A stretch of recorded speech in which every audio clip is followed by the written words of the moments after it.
नमस्कार, आप देख रहे हैं आरएनआई न्यूज। मैं हूं आपके साथ गुफरान खान। कश्मीर में आतंकी गैर कश्मीरियों को निशाना बना रहे हैं। गुरुवार को 2 जगह गैर कश्मीरियों पर हमले हुए। पहला हमला सुबह कुलगाम में हुआ, जहां राजस्थान निवासी 25 वर्षीय बैंक मैनेजर विजय कुमार की हत्या कर दी गई। इस तरह से हमले लगातार कश्मीर में जारी हैं।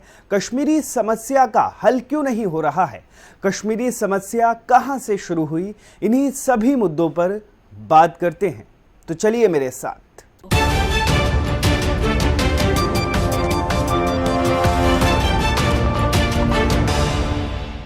कश्मीर में आतंकी गैर कश्मीरियों को निशाना बना रहे हैं। इन टारगेट किलिंग्स के बाद घाटी से कश्मीरी पंडित बड़े पैमाने पर पलायन की तैयारी में जुट गए हैं। इसी मुद्दे पर आज गृह मंत्री अमित शाह एनएसए अजीत डोभाल के साथ बैठक करेंगे।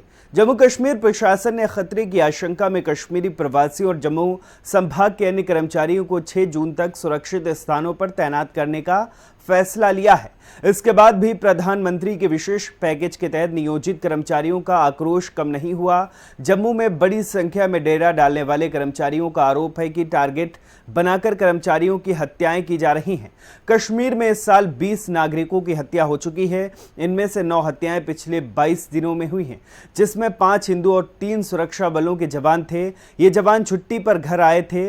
आतंकियों ने एक टीवी एक्टर की भी हत्या कर दी थी। इन टारगेट किलिंग्स के बाद लोगों में दहशत है और वो घाटी के बजाय जम्मू में रहना चाहते हैं। कश्मीर समस्या का हल क्यों नहीं हो रहा? कश्मीर समस्या कहां से शुरू हुई? तो चलिए बात करते हैं। आज से ठीक 75 साल पहले भारत के 2 टुकड़े करने का ऐलान हुआ था। 3 जून 1947 को वायसराय लॉर्ड माउंटबेटन ने भारत के 2 हिस्से करके भारत और पाकिस्तान बनाने का ऐलान किया था। इस बंटवारे ने लाखों लोगों को अपने ही देश में शरणार्थी बना दिया। कहा जाता है कि इस दौरान करीब 1.25 करोड़ लोग विस्थापित हुए। इतिहास में किसी राजनीतिक कारण होने वाला यह सबसे बड़ा विस्थापन था। बंटवारे के दौरान हुए दंगों में लाखों लोग मारे गए। 15 अगस्त 1947 को भारत आज़ाद हुआ, लेकिन इस आज़ादी के साथ ही भारत का बंटवारा भी हुआ। भारत की आज़ादी से एक दिन पहले 14 अगस्त 1947 को पाकिस्तान एक नया मुल्क बना। दरअसल दूसरे विश्व युद्ध के ख़त्म होने के बाद एक तरफ देश में आज़ादी के लिए आवाज़ें बुलंद होने लगी थी, वहीं दूसरी तरफ मजहबी ताकतें भी सिर उठाने लगी थी। जगह जगह सांप्रदायिक दंगे होने लगे थे।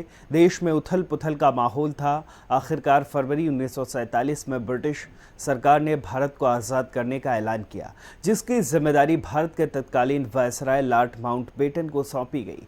माउंटबेटन ने कांग्रेस और मुस्लिम लीग के नेताओं के साथ लंबे विचार विमर्श के बाद 3 जून 1947 को भारत को 2 देशों में विभाजित करने की योजना का खाका पेश किया। उन्होंने कहा कि भारत की राजनीतिक समस्या का समाधान करने के लिए विभाजन ही आखिरी विकल्प है। प्लान में कहा गया कि भारत को 2 अलग अलग हिस्सों में बांटकर 2 देश बनाए जाएंगे, एक भारत और दूसरा पाकिस्तान। दोनों देशों का अलग संविधान होगा, अलग संविधान सभा का गठन किया जाएगा। भारत की रियासतों को छूट दी गई, वो अपनी मर्जी से या तो पाकिस्तान का हिस्सा बन जाए या भारत में रहें। दोनों में नहीं मिलना है तो स्वतंत्र भी रह सकती हैं। माउंटबेटन प्लान से भारत को आज़ादी तो मिली, लेकिन इसके साथ ही कश्मीर जैसी जटिल समस्या भी पैदा हो गई, जो आज भी दोनों देशों में विवाद की एक बड़ी वजह है। फिलहाल आरएनआई के इस वीडियो में आज के लिए बस इतना ही। ऐसे ही तमाम खबरों के लिए बने रहिए आरएनआई न्यूज़ के साथ। हमारे चैनल को लाइक करें, सब्सक्राइब करें, बेल आइकन को ज़रूर दबाएं और वीडियो को ज़्यादा से ज़्यादा शेयर करें।